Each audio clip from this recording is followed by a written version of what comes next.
Olá, meus amigos e meus irmãos em Cristo, que a graça e a paz estejam sobre a vossa vida. Ótima sexta.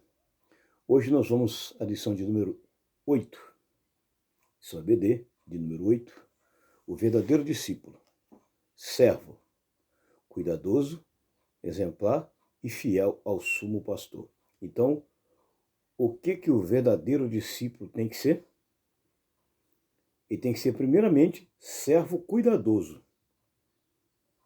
Segundo, exemplar. Terceiro, fiel. E quarto, a quem? A Deus. Fiel a Deus. O texto áureo está em 2 Timóteo, capítulo 4, versículo de número... capítulo 2, capítulo 2, verso 15. É Paulo quem está dizendo para Timóteo. Timóteo, procura te apresentar-te a Deus como obreiro aprovado. Então, a primeira coisa que eu tenho que fazer é me apresentar diante de Deus como obreiro aprovado. Ninguém que é aprovado por Deus é reprovado. Então, a primeira coisa é ser aprovado, como obreiro aprovado, que não tem de que se envergonhar, que maneja bem a palavra da verdade.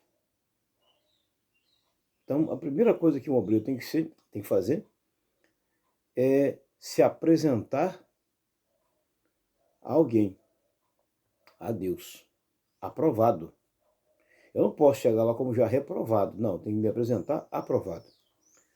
Na verdade aplicada, o bom discipulador procura servir ao rebanho com fidelidade, com certeza. Então, eu tenho que procurar ao máximo servir ao rebanho com fidelidade ao sumo pastor, fidelidade a Deus. Então, eu tenho que servir ao rebanho com fidelidade a Deus, sempre. Mas é só isso? Não. Dedicação, sendo exemplo e sem ganância. Aqui está. Nós temos os objetivos, e é ensinar que não se faz nada sozinho, com certeza. Então, na primeira parte da lição, você vai aprender que não se deve fazer nada sozinho. Então, vamos lá para a primeira parte da lição. O texto de referência é a primeira carta de Pedro, capítulo 5, verso de 1 ao 4. Então, a primeira parte da lição, nós vamos aprender que não devemos fazer nada sozinho. Concordo plenamente. Então, ele já começa lá no motivo de oração. Ore para que o discipulador não tenha medo de formar líderes melhores do que ele. Isso aqui é importantíssimo. Ore para que o discipulador não tenha medo de formar líderes melhores do que ele. Então, eu não, como discipulador, eu não posso ter medo de formar líderes melhor do que eu. Mas existem pessoas, não, eu formei o fulano, apresentei o fulano me passou na minha frente, é melhor do que eu. Tem pessoa que não gosta, eu não. Para mim, tanto faz. O importante é você fazer líderes, preparar as pessoas. Não importa se você preparou, a pessoa passou você em cargo ou em hierarquia. Isso não tem problema nenhum para mim. Tem pessoa que eu ensinei, hoje são lá pastores, eu sou presbítero. Não tira, não me diminui nada, e eu fico honrado por isso. Por ser um discipulador, fez um outro discipulador que se tornou melhor do que eu. Isso para mim é uma honra. Então, é orar. Só com oração que a gente vence. No tópico 1, no preâmbulo da parte 1, ele vai falar sobre o trabalhar em equipe. Nós somos uma equipe. E se nós vamos trabalhar em equipe, precisa ter dedicação, precisa ter união, precisa ter força de vontade e precisa fazer o trabalho com excelência. Ao iniciar seu ministério, Jesus recrutou homens para a sua equipe ministerial. Jesus recrutou várias pessoas para a sua equipe ministerial. Se fosse olhar ao olhar humano, aqueles que ele recrutou seriam reprovados por outras pessoas, mas ele recrutou, ele que selecionou. E um detalhe, muito importante, antes de Jesus recrutar a sua equipe ministerial, ele passou uma noite inteira no monte orando a Deus. Não foi de qualquer maneira, não. A Bíblia diz bem claro que ele passou uma noite inteira no monte orando a Deus. E pela manhã ele seleciona a sua equipe. Ele vai formar a sua equipe. Cada discipulador tem que ter a sua equipe. Cada líder tem que ter a sua equipe, tem que formar a sua equipe. É a equipe que vai trabalhar com ele. É a equipe que vai ajudar ele. Meu pastor tem a equipe dele, eu tenho a minha equipe que vai me ajudar. Quem são minha equipe? Os meus obreiros. Os coordenadores de departamento. Sua equipe. Porteiro é uma equipe. Então é uma equipe que vai trabalhar comigo naquele período ali. Sobre a minha liderança. Então aqui, trabalhar em equipe. Ele reuniu pessoas simples, como alguns pescadores, mas também de outros níveis sociais. Então, ele pegou um pouquinho de cada classe social. Então, Jesus juntou um pouco de cada classe social e formou uma equipe. Ele não pegou todo mundo de uma classe só, não. Ele mesclou. Então, Jesus fez o quê? Mesclou pessoas de várias classes, tá? E formou a sua equipe. E é assim que ele fez, tá? O termo discípulo no grego significa mates, que significa seguidor ou aprendiz. O objetivo de Jesus era formar homens capazes de trabalhar com ele em prol do reino de Deus. Então a palavra discípulo é mateus, ou aprendiz. A palavra apóstolo, já um grau elevado acima do discípulo, significa enviado. Então primeiro você precisa aprender, para depois ser enviado. Tá? Jesus sempre exerceu sua missão com confiança, firmeza e amor. Nada e ninguém poderia o deter. No 2, no 1.1, discipuladores saudáveis. Você tem que formar também discipuladores saudáveis. Pedro, que exerceu uma liderança saudável, se colocou com a mesma importância ministerial dos demais, ao dizer que era um presbítero como eles. Então, eu tenho que formar discipuladores saudáveis. Pessoas que de fato vão ajudar na obra, vão fazer o grande diferencial na obra. Isso precisa ser feito. Tá? O termo presbítero em grego é presbíteros, e significa ancião de idade, referindo-se à maturidade espiritual daquele que ocupa essa função. Tá? Então a palavra presbítero vem de ancião, que é uma pessoa maduro. Não é velho não, tá? Não é velho não. Maduro, pessoa capaz, responsável. Alguém responsável. E essa qualidade faltava no presbítero de Ótrefes, que ele não era maduro, ele era imaturo.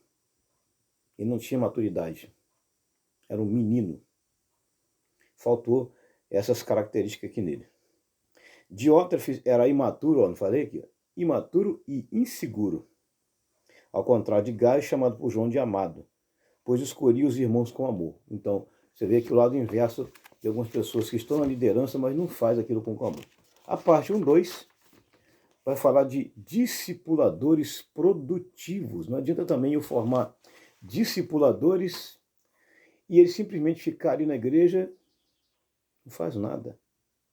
Quer dizer, eu vou formar discipuladores, aí ele não se interessa em envolver na obra para ele ser um auxiliar de trabalho.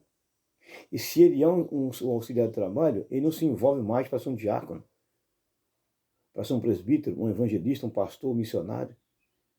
Não produz. Tem pessoas que você forma na igreja, mas não produz, ele não avança para nada, fica no mesmo lugar toda a vida. E tem aqueles que você forma ele, uma liderança nele, também não produz. Fica praticamente parado e não se envolve, não é proativo, não é dinâmico. Você formou um líder que não é dinâmico. não é proativo, é praticamente devagar, quase parando. Então aqui, ó, discipuladores produtivos. Ó, o verdadeiro discípulo de Cristo precisa estar seguro em si e principalmente em Deus, disposto a fazer discípulos melhores, sem que isso possa criar sentimentos egoístas. Jesus não era o exemplo de Diótrefes, pois ao contrário dele disse: digo que aquele que crê em mim também fará as obras que eu faço e fará maior do que eu. Olha aí. Jesus não fica com inveja de ninguém. Jesus ele não fica com inveja de ninguém se alguém é mais usado aqui na terra do que ele foi no período dele. Não, pelo contrário. Quando Jesus estava aqui na terra, ele falou bem claro: aqueles que creem em mim fará as obras que eu faço e ainda fará maiores do que essa, porque eu vou embora para o meu Pai. Jesus não fica com ciúme se algum discípulo ressuscitou mais morto do que ele. Olha na Bíblia quantos mortos Jesus ressuscitou. Quantos enfermos ele curou. Olha nos dias de hoje. Quantos obreiros já orou e Deus ressuscitou mortos, curou enfermidade. Talvez muito mais do que Jesus. Mas nem por isso Jesus fica com ciúme, ou com inveja, ou é egoísta. Se você for lá para o Velho Testamento, você vê lá atrás Elias e Eliseu. Eliseu realizou o dobro de milagre de Elias. E muitos outros fizeram grandes e grandes prodígios e milagres. Mas só que tem um porém.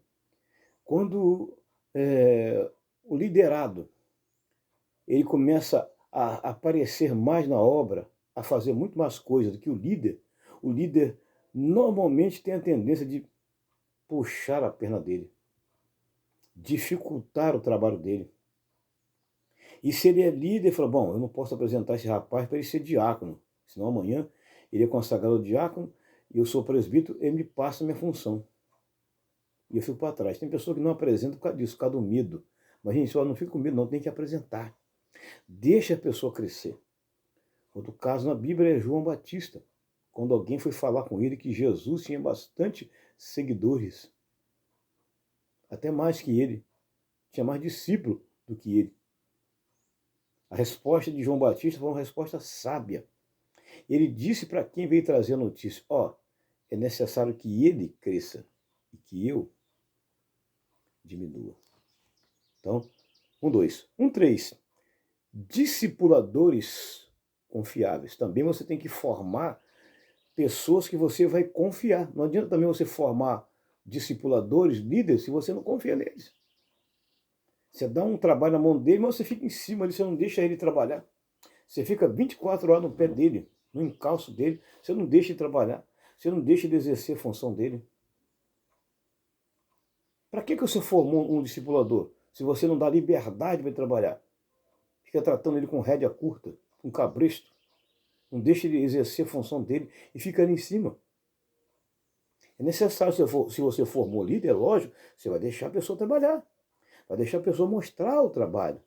Senão você fica em cima da pessoa, não deixa a pessoa exercer a função, não deixa a pessoa exercer o trabalho, você fica preso, amarrado. Então aqui, o 1.3 vai falar exatamente isso aqui. Ó. Quem não é confiável, um dia será exposto, e todos conhecerão sua má índole. É lógico, você tem que confiar. Agora, se você não confiar, como é que você vai ver que a pessoa vai dar um bom resultado? Você tem que confiar. Não importa se ele vai dar uma mau índole, mas você tem que mostrar confiança nele. Se ele mostrou mau índole amanhã, bom, aí já é com ele. Aí ele mostrou que não é confiável. Se a pessoa não foi um bom, mostrou um mau exemplo, ele mostrou que não foi confiável, mas você fez a sua parte, acreditou nele, mas ele não acreditou no potencial que você depositou nele. Aqui que está o grande X da questão, tá? Foi o que aconteceu com Diótrefes, que se recusava a se submeter à liderança. Aí que está o problema. Você forma líder e depois não quer respeitar a liderança. Hoje isso está acontecendo direto. Você forma líderes na igreja ou no trabalho, na sociedade, e as pessoas que você formou para ser líder, submisso a você, não querem ser submissos a você porque acham que eles têm capacidade autossuficiência demais e não querem te obedecer. Hoje, infelizmente, está uma rebeldia na liderança. Você formou, confiou, a pessoa se tornou um líder, daqui a pouco ele mostra as garras, mostra as unhas e se torna insubmisso. Não é sujeito à ordem. Era o caso do presbítero Diótrefes, que era insubmisso, não era sujeito à ordem de ninguém, ele não obedecia. Ele fazia o que a cabeça dele mandava. Ele esquecia que ele tinha um líder acima dele. Ele fazia por automatismo, aquilo que ele queria. Né? E não é assim. E as suas atitudes estavam causando uma influência prejudicial ao desenvolvimento da igreja. Ou seja, a influência desse homem aqui não estava deixando a igreja crescer. Estava uma igreja minguada. Por quê? Ele era um líder que, em vez de puxar a favor da obra, puxava contra a obra. Julgava contra o rebanho. Julgava contra o patrimônio. O que adianta eu estar numa igreja falando mal dela? A igreja não cresce e eu não cresço. E eu acabo prejudicando os demais que querem crescer na obra. É o que está acontecendo. Tá? Então aqui foi o resumo da parte 1 da lição. Na parte 2, nós vamos tratar sobre o segundo objetivo, que é mostrar os deveres do discipulador. Quais são os seus deveres como discípulo? Eu sei o meu. Eu sei quais são os meus deveres. Eu sei quais são as minhas responsabilidades como discípulo e como líder. E você? Sabe qual é a sua? Então tá. Ó. Um dos deveres do discipulador, apacentar o rebanho. Apacentar não é bater, não é espancar, não é esmurrar a ovelha, não é extorquir a ovelha. Apacentar, tá, é cuidar, é guiar, é proteger, é amar, é acolher, é respeitar. Pedro foi chamado por Jesus para uma tarefa muito especial. Apacentar suas ovelhas. Apacentar no grego é poimaino, uma expressão usada para indicar cuidado, provisão, conduzir, guardar. Você observa que no capítulo 21 de João, Jesus perguntou a Pedro 3 vezes se ele o amava. Você pode ver que na primeira vez que Jesus fala com Pedro, foi aquela voz mansa e passiva. A segunda vez já foi uma voz com mais firmeza. E a terceira com mais responsabilidade. Pedro, tu me ama? Pedro então responde com mais firmeza. Sim, Senhor, tu sabes que eu te amo. Então, apacenta as minhas ovelhas. Então, apacentar significa conduzir, prover e guardar. O dever é um bom discípulo de Cristo, que exerce autoridade sobre os outros, é promover o bem-estar físico e espiritual de todos que estão submissos à sua autoridade. Então, qual é o dever? O primeiro dever? Promover o bem-estar físico e espiritual das ovelhas. Eu também não posso colocar minhas ovelhas em risco. Não. Enviar minhas ovelhas por risco, por perigo, e eu ficar de boa. Também não. No 2.1, o segundo dever é ser cuidadoso. Na realidade, ser cuidadoso. Então, o dever do bom discipulador é ser cuidadoso. Pedro tinha uma ordem de Jesus em seu coração e doutrinou os demais discípulos que exerciam cuidado e direcionamento às ovelhas de Cristo. É dever daqueles que estão nessa função exercer o seu chamado com o compromisso de alimentar, proteger, guardar, defender e ensinar as ovelhas que estão sob a sua responsabilidade. Então aqui, vários deveres aqui dentro do cuidado. Dentro do cuidado tem alimentar as ovelhas, proteger as ovelhas, guardar as ovelhas, defender e ensinar. Esse aqui é um cuidado que um discipulador tem que ter. Tá? Um bom e verdadeiro discípulo de Cristo, embora exerça as atividades administrativas, necessita cuidar principalmente das necessidades do rebanho de Cristo. Aí eu vou lá para Provérbios, capítulo 27, versículo de número 23, que diz assim: procura conhecer o estado das tuas ovelhas e coloca o teu coração sobre o gado. 2.2. Vamos lá, a parte 2.2 da lição. Lembrando que é um resumo, tá, da escola dominical. 2.2. Ser voluntário. Eu preciso ser voluntário, me colocar à disposição para servir as ovelhas. E as ovelhas também precisam ser voluntárias para estar à disposição para ouvir e servir o bom pastor. Voluntariedade é de ambos os lados, não é de um lado só não, tá? Vamos lá. Ainda que tenha recebido o chamado de Deus para o ministério, o discípulo de Cristo precisa agir com voluntariedade. Por isso Pedro os exorta a não apacentar as ovelhas por força. Hoje, o que mais se vê são discipuladores apacentando a ovelha com força. Não é assim. Pegar a ovelha pelo braço e sair arrastando. Pegar pelas pernas e sair arrastando. Bater na cabeça, bater no lombo da ovelha. Não. Não é por força não, filho. Não, você tem a obrigação de ficar aqui nessa igreja. Você tem a obrigação disso. Não podemos forçar ninguém. A pessoa tem que ser voluntário. A pessoa tem que trabalhar na obra por livre e espontânea vontade. Não posso forçar ninguém a colocar a rédea. Você tem que ser obreiro. Não, não é assim não. Você tem que ser de presbítero a ser pastor. Não é assim não. Não é assim que funciona. Querer colocar uma rédea no meu pescoço, que eu tenho obrigação de sair do presbitério para assumir o cargo de evangelista. Não. Assumo se eu quiser. Não é assim. Forçar, botar o cabresto no meu pescoço. Não, se você não for, eu te tiro a escala. Não é assim, gente. Não estou no quartel, não. A igreja não é um quartel, não. Ela é o quartel de Cristo. Mas a hierarquia, a forma de conduzir é bem diferente. Parece que nós estamos tratando a pessoa com um cabresto ali, forçando. Não é assim, tem que ser voluntariamente. Que é outra característica aqui, ó. 2.2. Paulo mostra que Jesus se entregou voluntariamente pelo nosso pecado. Olha aí. Jesus se entregou voluntariamente pelos nossos pecados, pelo meu pecado, pelo seu. Ele se entregou voluntariamente, ele não forçou nada.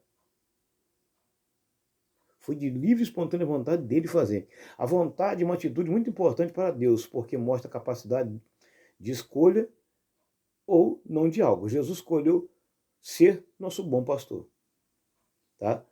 O cristianismo não é uma religião. Diz bem claro que o cristianismo não é uma religião que faz apologia à ignorância, tampouco ao intelectualismo vazio. Deus quer desenvolver em nós uma consciência cristã, um coração cristão e uma vontade cristã. Diótrefes tinha uma vontade voltada para si. A vontade de Diótrefes não era voltada para a obra, mas mais para si, pessoal.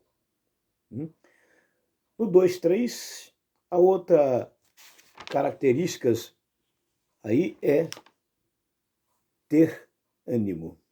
Se tem uma coisa que nós temos que fazer na obra de Deus é trabalhar com ânimo.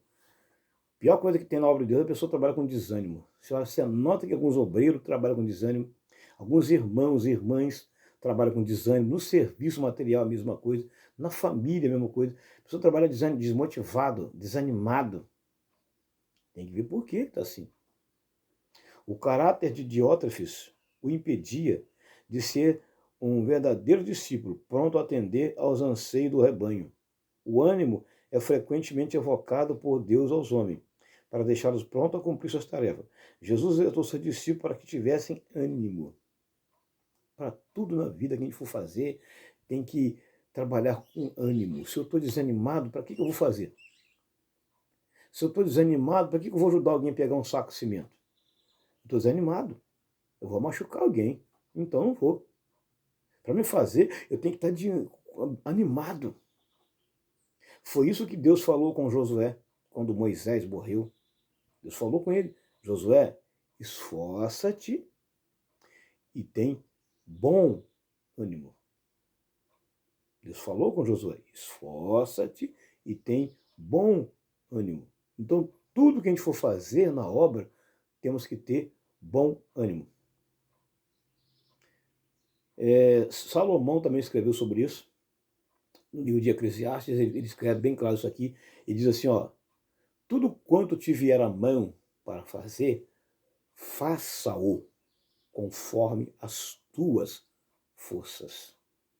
Precisamos de ânimo.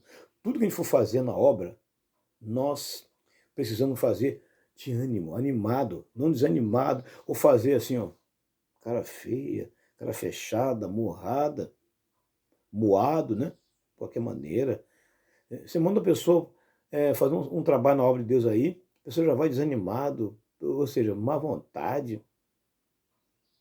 Misericórdia, só Deus na causa. Né? Estar animado é estar confiante de que as coisas acontecerão. Eu conheço pessoa na igreja que tá sempre animado. Por quê? Ele acredita que as coisas vão acontecer. Mas existem alguns que já entram desanimados. Ah, não sei não. Será que vai dar certo? O pastor mandou ficar aqui hoje na porta. Será que vai dar certo? O pastor mandou dirigir o culto amanhã. Será que vai dar certo? Eu estou meio desanimado. A pessoa já deu uma resposta desanimada para o líder. E ele já entrou na obra desanimado. Gente, se eu ficar um dia desanimado da obra, é mais fácil eu chegar ao pastor, não quero mais ser obreiro, do que ficar desanimado, emperrando a obra, colocando empecilho, dificuldade para a obra crescer, avançar. Não posso ficar ali colocando empecilho, barreira, dificuldade para a obra crescer. Eu tenho que fazer a obra crescer. Agora, ficar ali embargando, colocando dificuldade, não vai me levar a lugar nenhum. Não vai me levar a nada. Eu preciso trabalhar com ânimo, com coragem. Jesus estava prestes a ser crucificado e sabia que a dúvida e o medo chegariam ao coração dos discípulos, que precisavam estar animados para continuar a obra. Gaio tinha ânimo em servir e transmitia isso àqueles que precisavam, acolhendo-os. Olha aí, eu, como discipulador, preciso ter ânimo para me passar para os discipulados ânimo. Se eu sou um discipulador e estou desanimado, os meus discipulados estarão desanimados. Então, eu tenho que estar animado para me formar neles discípulos animados, discipuladores ou discipulados animados. Se não sou entrar desanimado, eu estou mostrando para ele, ó, o pastor está desanimado, está meio devagar, está acontecendo alguma coisa com ele. Quando o pastor chega meio desanimado na igreja, o rebanho já observa logo. As ovelhas já observa logo. Ih, olha lá, o pastor está desanimado. Alguma coisa aconteceu. As ovelhas ficam tudo esperando. Porque espera algo dele. Então a multidão espera algo da gente. Se a gente estiver desanimado, como é que nós vamos atender a multidão? Então está aqui. É a parte 2, 3. Até quando não nos convenceremos de que a montanha da liderança não se conquista sozinho? Concordo plenamente. A montanha da liderança, diz aqui um pastor, não se conquista sozinho. Aí tem o trabalho da equipe. Uma equipe bem motivada vence. Um líder desmotivado e uma equipe desmotivada é perca total. Pode ter certeza. Se a equipe estiver desmotivada e o líder desmotivado, não adianta ir para a guerra. Ele vai perder a batalha. Vai perder a batalha. Então o líder ele tem que motivar as pessoas. O papel do discipulador, que sou eu no caso, é motivar meus discipulados. O papel do meu pastor é me motivar, não de me desmotivar, mas me motivar. Filho, vai em frente. Filho, você está fazendo uma boa obra. Agora, quando desmotiva, pronto. Hoje tem muita gente desmotivada na obra de Deus. Desmotivado, desanimado, porque não recebe um apoio. Não digo apoio financeiro, não, um apoio mesmo, uma palavra que coloque para cima. Mas eu vejo no meu pastor que ele é um líder motivador. Parabéns, meu pastor, por isso. O Senhor é um líder motivador. Porque o Senhor motiva os seus obreiros a crescer, a avançar. O Senhor motiva a igreja a avançar, a crescer na obra. Isso é um papel excelente que o Senhor está fazendo. Ser um bom motivador. Na vida real, para animar as pessoas, né? Para animar as pessoas, normalmente o palhaço ou no circo, eles usam várias estratégias para animar as pessoas. Fazer as pessoas rir, chorar, se alegrar. Mas na igreja não. Nós temos a pessoa do Espírito Santo que vai nos animar, que vai nos alegrar. E temos que se espelhar no nosso pastor, no nosso líder, nosso discipulador, para a gente se animar. Agora, se nós olhar para ele e ver ele desanimado, fracassado, não vai para frente de obra nunca. Então, aqui está a parte 2, tá? Que é o resumo. Na parte 2, eu ensinei que Pedro mostra alguns padrões para que um discípulo exerça seu ministério conforme a vontade de Deus. Então, na parte 2, Pedro, o apóstolo, está mostrando alguns padrões importantes para que nós possamos exercer o nosso ministério. A parte 3 da lição e última é exatamente o terceiro objetivo da lição. Motivar o discipulador a ser exemplo. Olha aí, eu falei quase que tudo na parte 2. Motivar, olha aí, o discipulador a ser exemplo. Então, eu tenho que motivar alguém a ser exemplo, assim como alguém tem que me motivar a ser. Eu preciso ser exemplo para quem? Eu, como um bom discipulador, preciso ser exemplo para minha família, em primeiro lugar. E na obra de Deus, na sociedade. Então tem que ser exemplo. Eu tenho que ser exemplo. Eu preciso ser exemplo. Ó, servir de exemplo. Diótrefes não servia de exemplo. Ele era um péssimo exemplo para a igreja. Era um péssimo exemplo de líder. Mas graças a Deus que as pessoas não seguiam ele. Porque lá tinha 2 bons obreiros, tá? Demétrio e Gaio, que eram grandes motivadores e grandes exemplos a ser seguido. Um discípulo dominado pelo sentimento de insegurança não é um bom exemplo. Aqui, ó, insegurança. Isso aqui é uma palavra que hoje está geral nas empresas. Eu estou trabalhando com insegurança. Se eu vou fazer um serviço e estou inseguro, é mais fácil eu não fazer. Se me mandam fazer um trabalho, eu vou fazer, mas eu estou inseguro, é mais fácil eu não ir. Mandar o outro fazer do que eu ir me acidentar, me machucar. Se eu não tenho certeza, é mais fácil não ir. Do que eu fazer um trabalho com insegurança, colocar em risco a minha vida e colocar em risco a vida da equipe. Então, insegurança, que é o inverso de segurança. Ao contrário, o antônimo. Então, a primeira coisa que eu tenho que ter é segurança para poder fazer o serviço e ser um bom exemplo. Se eu estou inseguro, eu não sou um bom exemplo, eu sou um péssimo exemplo. Tá? Diótrefes escondia sua fraqueza agindo com forte domínio sobre os irmãos daquela igreja local. O que Pedro claramente condena em sua carta. Para ser exemplo, um bom discípulo tem que cumprir o critério colocado pelo apóstolo, entre os quais cuidado, vontade e ânimo.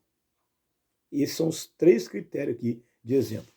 No 3.1, tá? Lembrando que é apenas um resumo da lição. No 3.1, ser livre da ganância. Hoje o que tem mais é ganância. A pessoa faz tudo por isso aqui. Ó. Não, para mim ser faxineiro tem que ganhar. Para mim ser porteiro tem que ganhar. Vou ganhar o que na obra? Vou ganhar quanto? Ganância. Lá no início, Pedro mostrou um pouco de ganância, mas com o tempo Pedro foi amadurecendo, tá? Se tornou um homem maduro. Mas Pedro lá atrás era um pouco ganancioso. Lá no início ele falou assim, Senhor, foi Pedro quem puxou a conversa. Lembra que lá no início foi Pedro. Senhor, eis que nós deixamos tudo para te seguir. Que receberemos? Observou a pergunta de Pedro no início? Senhor, eis que nós deixamos tudo para te seguir. Que receberemos? E Jesus tinha falado assim, ó, aquele que não deixar pai, mãe, irmãos, por amor de mim, não é digno de mim. E Jesus deu a resposta para Pedro. Aqui você já vê um Pedro mais maduro, mais ciente, mostrando que a ganância não é tudo. Hoje que tem pessoas gananciosas. O termo ganância no original grego significa avidez pelo lucro ilegítimo. É o que mais tem aqui, é avidez pelo lucro ilegítimo. Tá? É o que mais tem. O caráter de Diótrefes estava contaminado por sua fraqueza. Sede de poder, egoísmo, maldade, rebeldia, desrespeito às autoridades eclesiásticas e ganância. Ele queria tirar proveito da obra de Deus, colocando-se como prioridade em tudo, agindo contrariamente ao que Jesus ensinou. Quem quiser ser o primeiro deve ser o último. Ganancioso. Será que você é ganancioso? Será que eu sou ganancioso? Será que nós agimos de ganância na obra de Deus? Fica a pergunta. Esse aqui é o 3.1. O 3.2.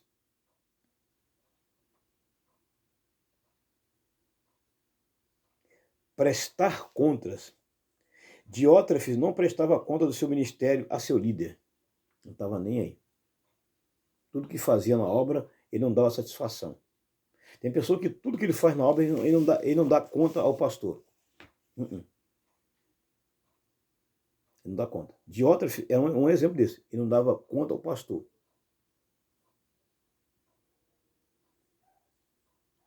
Como é que está a obra lá, pastor?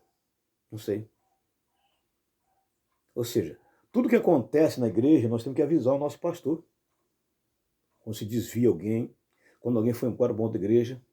Não pede o relatório. E aí, irmão, como é que está a sua igreja? Não sei. Ué, irmão, você não é igreja lá, irmão? Não sei. Quantos membros tem lá? Não sei. Né? Eu tenho que prestar conta para ele. Como é que está a minha igreja? Como é que está a igreja? Não vai encontrar uma igreja completamente desmotivada, desestruturada. E aí? Então, tem que prestar conta. Aliás, o apóstolo, ele não prestava conta ao seu líder, o apóstolo João, nem o recebia. Rapaz, isso aqui é muito triste. Pensou? O meu pastor vem na minha igreja, eu não o apresento, não o recebo e deixo de qualquer maneira. Já pensou? E eu sou um líder, aí eu vou num culto volante, onde o diácono está dirigindo o culto lá, por exemplo. Escolhi um diácono para dirigir um culto volante. Beleza? Aí eu chego lá, uns 10 minutos depois. Chega lá e não me apresenta. Está conosco o nosso pastor, fica à vontade. Eu passo a direção do culto para ele. Por honra, por quesito, eu vou pegar, mas não vou dirigir, vou passar para ele. Mas ele me recebeu bem. Mas tem uns que não recebem, nem apresenta e nem recebe. Deixa sentar lá embaixo. Não é assim que nós vamos fazer. Diótrefes era assim. Não recebia, não dava satisfação, não estava nem aí. Tá? Que é a parte 3.2 da lição. Ele tinha um espírito independente, esquecendo que o reino de Deus funcionava sob o princípio de hierarquia, ou seja, não dava satisfação a ninguém.